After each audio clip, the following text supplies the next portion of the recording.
여러분, 지금 제가 하나만 여쭤보겠습니다. 현대자동차, 자동차 회사 맞습니까? 저는 아니라고 봅니다. 정확히는 이제 아니라고 봐야 합니다. 2021년 현대차가 약 1조 2천억 원을 주고 미국의 로봇 회사 하나를 인수했습니다. 보스턴 다이내믹스. 그때 대부분 이런 반응이었죠. 자동차 회사가 로봇을 왜 사? 심지어 투자자들 사이에선 정의선 회장이 비싼 장난감 샀다는 얘기까지 돌았습니다. 그런데 2026년 현재 이 보스턴 다이내믹스의 기업 가치가 얼마가 됐는지 아십니까? 30조 원입니다. 5년 만에 24배. 수익률로 따지면 2300%입니다. 서울 강남 아파트 한 채가 아니라 강남 아파트 단지 하나를 통째로 번 겁니다.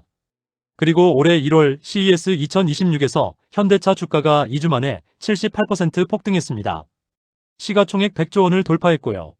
삼성전자, SK하이닉스 다음으로 코스피 시총 3위에 올라섰습니다. 자동차를 잘 팔아서가 아닙니다. 로봇 때문입니다. 이걸 모르시면 지금 한국 주식시장에서 가장 큰 판이 벌어지는 걸 놓치는 겁니다. 오늘 저는 현대차가 왜 자동차를 버리고 로봇 제국을 세우려 하는지 그 설계도의 이면을 하나하나 풀어드리겠습니다. 그리고 마지막에 이 전쟁에서 누가 이기고 누가 지는지 여러분이 어디에 서야 하는지까지 말씀드릴 겁니다. 끝까지 집중해 주십시오. 자, 처음부터 가보겠습니다.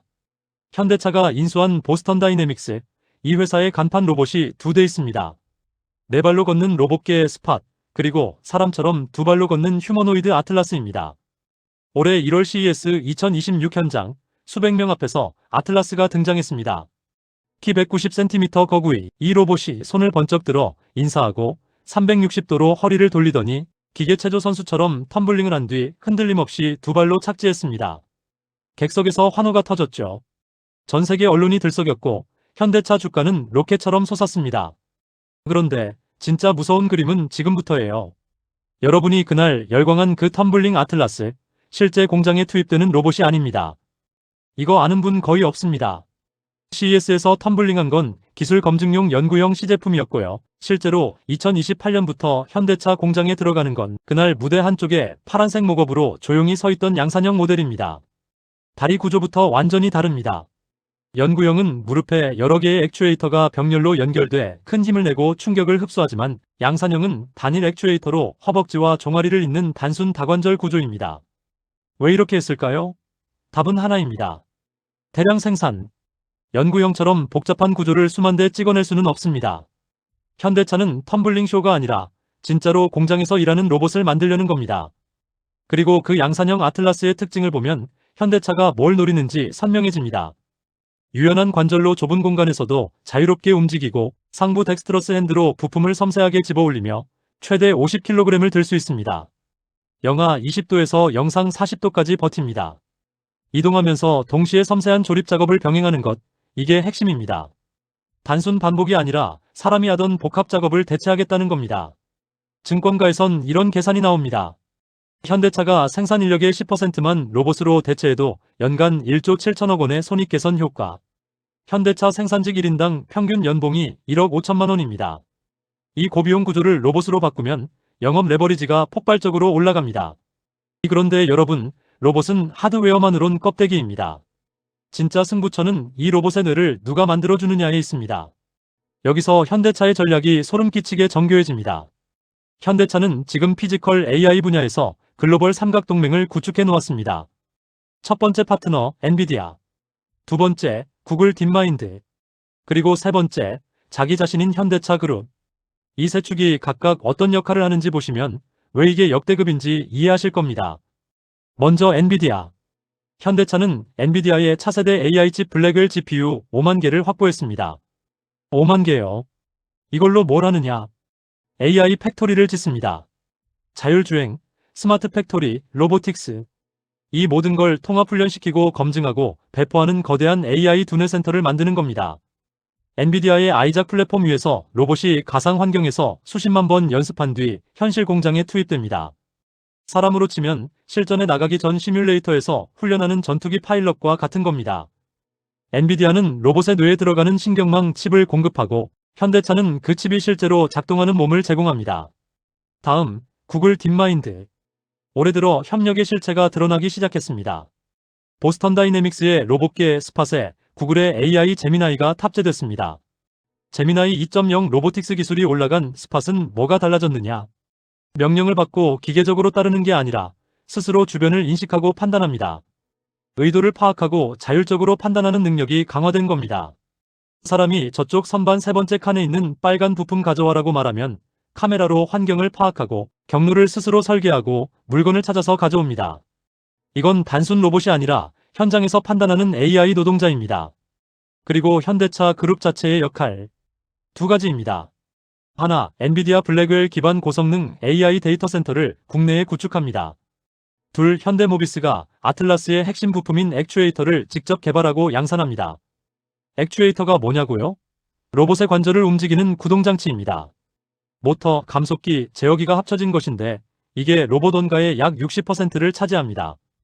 현대모비스는 여기서 멈추지 않고 그리퍼, 퍼셉션 모듈, 헤드 모듈, 제어기, 배터리팩까지 5종의 핵심 부품 추가 수주를 노리고 있습니다. 보스턴 다이내믹스가 설계하면 현대모비스가 양산한다. 이 분업 구조가 완성되면 로봇 한 대를 만드는 데 필요한 핵심 부품의 대부분이 현대차 그룹 안에서 해결됩니다. 이거 제대로 이해하고 계신 분 거의 없습니다. 엔비디아가 뇌를, 구글이 지능을, 현대차가 몸을 만드는 겁니다. 이 삼각동맹은 단순 협력이 아닙니다. 피지컬 AI 시대의 드림팀이고 이 판의 설계자가 바로 현대차 그룹 정의선 회장입니다. 자, 그러면 이 로봇들이 실제로 어디에, 언제 투입됩니까? 여기가 투자자로서 가장 중요한 대목입니다. 2028년 미국 조지아주 현대차그룹 메타플랜트 아메리카 전기차 전용 공장입니다. 여기에 양산형 아틀라스가 최초로 실전 배치됩니다. 단순히 로봇 몇 대 세워놓는 게 아닙니다. 현대차는 이 공장의 자동화율을 95%까지 끌어올리겠다고 선언했습니다. 거의 무인 공장입니다. 그리고 2029년에는 기아 조지아 공장으로 확대 투입합니다. 배터리 사용 시간이 약 4시간이지만 3분 이내 자가 교체가 가능합니다. 사실상 24시간, 주 7일 가동입니다. 쉬는 날이 없습니다. 파업도 없습니다. 연차도 없습니다. KB증권 분석에 따르면 휴머노이드 한 대가 3교대 기준 사람 대비 3배의 생산성을 확보합니다. 그리고 여기에 품질 일관성, 안전사고 제로, 야간 수당 제로까지 합산하면 실질 효율은 그 이상으로 올라갑니다. 현대차는 2028년까지 연간 3만 대의 로봇을 생산할 수 있는 시스템을 구축하고 미국의 로봇 생산 공장도 별도로 건설한다고 밝혔습니다.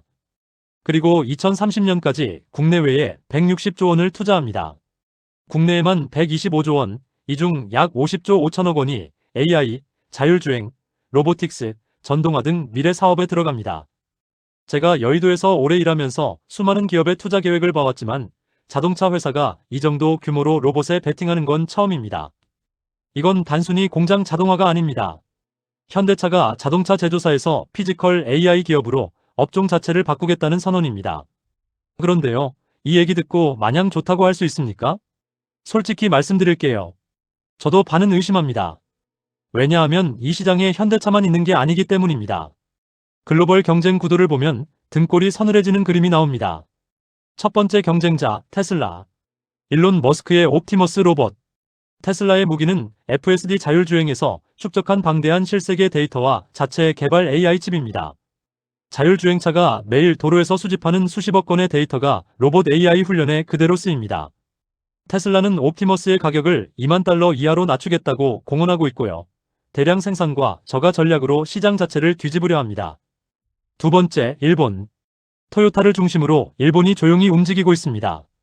일본의 강점은 초정밀 부품, 특히 감속기 기술입니다.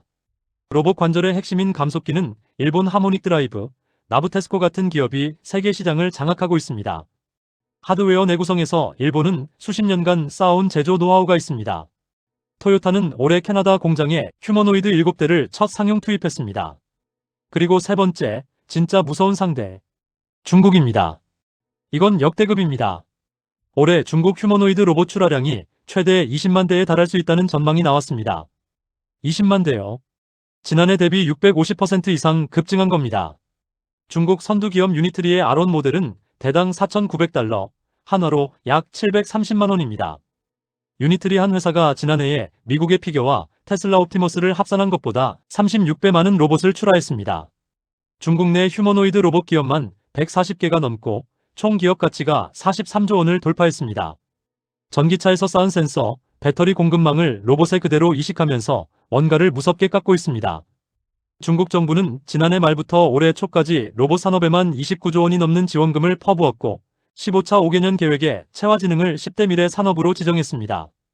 2035년까지 AI를 사회 전반의 90% 이상 통합하겠다는 게 중국의 국가 목표입니다. 스케일 AI의 글로벌 정책 총괄은 최근 미 의회에서 이런 말을 했습니다. 미국은 잘못된 경쟁에서 이기고 있을지 모른다. AI 모델과 칩에선 앞서지만 실세계 데이터와 실행에서는 중국이 앞서고 있다. 이 말이 현대차에게 무엇을 의미하는지 아십니까? 아무리 엔비디아 칩이 좋고 구글 제미나이가 똑똑해도 중국이 값싼 로봇을 수십만 대 찍어내며 현실 데이터를 무한정 쌓는다면 그 격차를 기술만으로 메우기 어려워질 수 있다는 뜻입니다. 이 경쟁은 농사와 같습니다. 씨를 뿌리는 타이밍이 전부입니다. 너무 일찍 심으면 늦서리에 얼어 죽고 너무 늦게 심으면 수확철을 놓칩니다. 현대차가 2028년 실전 배치라는 파종 시점을 잡은 건 토양이 충분히 풀리고 기술이라는 비료가 준비된 절묘한 시기입니다. 다만 옆밭에서 중국이 이미 수십만 그루를 심어놓고 물을 퍼붓고 있다는 걸 우리는 반드시 눈을 열고 봐야 합니다. 그래도 현대차에겐 결정적인 카드가 있습니다. 그리고 이 카드가 중국과의 차별점입니다. 현대차의 로봇 전략은 자동차 공장에서 끝나지 않습니다. 이 그룹 안에 슈퍼널이라는 도심항공 모빌리티 법인이 있고 현대로템이라는 방산 기업이 있습니다. 이 계열사들이 로봇, 자율주행, AI와 연결되면서 시너지가 폭발합니다. 슈퍼널의 UAM 기술과 로봇 AI가 결합하면 무인 항공물류가 열리고 현대로템의 방산 로봇에 보스턴 다이내믹스의 기술이 들어가면 군사용 무인 체계가 가능해집니다. 하나의 AI 기술이 자동차, 로봇, 항공, 방산 전 영역으로 퍼지는 겁니다. 이게 바로 중국 기업들이 쉽게 따라올 수 없는 구조입니다. 중국은 공급망과 가격에서 이기지만 현대차는 완성차 제조, 핵심 부품, AI 파트너십, 그리고 항공, 방산이라는 수직 통합 생태계를 가지고 있습니다. 로봇 한 대를 만드는 게 아니라 로봇이 일하는 세상 전체를 설계하는 겁니다. 자, 미래 전망을 숫자로 보겠습니다. 현재 글로벌 로봇 시장 규모가 약 75조 원입니다. 이 시장이 2040년에 800조 원대로 커집니다. 골드만삭스, 모건 스탠리 모두 같은 방향을 가리키고 있습니다. 모건 스탠리는 2040년까지 휴머노이드 로봇이 800만 대에 달하고 약 500조 원 규모의 인간 노동을 대체할 것으로 추정합니다. 800조 원이면 어떤 규모인지 감이 안 오실 겁니다. 한국 1년 국가 예산이 약 680조 원입니다. 로봇 시장 하나가 대한민국 1년 살림살이보다 큰 시장이 된다는 얘기입니다. 삼성전자 시가총액이 약 400조 원이니까 삼성전자 두 개를 합쳐야 2040년 로봇 시장 하나입니다. 현대차는 이 800조 원짜리 판에 가장 먼저 손을 올린 자동차 회사입니다. 그리고 그 손에 엔비디아의 칩과 구글의 두뇌가 들려 있습니다. 그러면 투자자로서 우리는 어떻게 해야 합니까? 첫째, 결정적 시점을 잡아야 합니다. D-Day는 2028년입니다. 아틀라스 양산형이 메타플랜트에 실전 투입되는 그 순간 현대차는 자동차 회사에서 로봇 기업으로 공식 전환됩니다. 시장은 항상 미리 반영하니까 그 전에 포지션이 잡혀 있어야 합니다. 둘째, 현대차 본체만 보지 마십시오. 현대모비스가 로봇 부품의 60%를 쥐고 있습니다. 보스턴 다이내믹스가 직접 상장하는 날이 온다면 그건 또 다른 게임 체인저입니다. 로봇 밸류체인 전체를 눈에 담아야 합니다. 셋째, 중국 리스크를 절대 간과하지 마십시오. 대당 730만원짜리 중국 로봇이 쏟아지면 가격 전쟁이 벌어집니다. 현대차가 기술과 품질로 프리미엄을 유지하느냐, 중국이 물량으로 시장을 삼키느냐, 이 경쟁의 결과가 2028년에서 2030년 사이에 윤곽이 드러날 겁니다. 넷째, 분할 접근하십시오. 지금 현대차 주가가 이미 많이 올랐습니다. 올해만 60% 넘게 상승했고 시총 100조를 돌파한 상태입니다. 지금 한 번에 올인하는 건 브레이크 없이 고속도로 타는 것과 같습니다. 분할 매수로 리스크를 관리하면서 2028년이라는 수확기를 기다리는 전략이 필요합니다. 다만 분명히 말씀드립니다. 최종 판단은 본인이 하셔야 합니다. 이미 많이 오른 종목이고 로봇 양산이라는 것은 아직 실현되지 않은 미래의 이야기입니다. 확신이 아니라 확률로 접근하시기 바랍니다. 마무리하겠습니다. 현대차는 지금 자동차 회사의 껍질을 벗고 있습니다. 1조 원에 산 보스턴 다이내믹스가 30조가 되었고 엔비디아와 구글이라는 세계 최고의 두뇌가 합류했습니다. 2028년 미국 조지아의 공장에서 아틀라스가 첫 볼트를 조이는 순간 자동차 산업 130년의 역사가 다시 쓰이기 시작합니다. 하지만 중국은 이미 연간 20만 대의 로봇을 찍어내고 있고 테슬라는 자율주행 데이터라는 압도적 무기를 쥐고 있습니다. 일본은 정밀 부품이라는 보이지 않는 성벽 뒤에 서 있습니다. 이 전쟁의 승자가 누가 될지는 아직 아무도 모릅니다. 그러나 한 가지는 확실합니다. 이 판이 어떻게 흘러가는지 읽을 줄 아는 사람과 모르는 사람의 격차는 앞으로 10년간 아파트 한 채 이상의 차이로 벌어질 겁니다. 2040년 800조 원짜리 시장의 씨앗이 지금 뿌려지고 있습니다. 이 밭에 뭘 심을지는 여러분의 몫입니다. 이런 많은 정보를 남들보다 하루라도 빨리 아는 게 돈입니다. 구독과 좋아요 하나가 여러분의 판단을 바꾸는 다음 영상을 만듭니다. 알림 설정까지 해두시면 시장이 움직이기 전에 제가 먼저 찾아가겠습니다. 세상 한 페이지였습니다.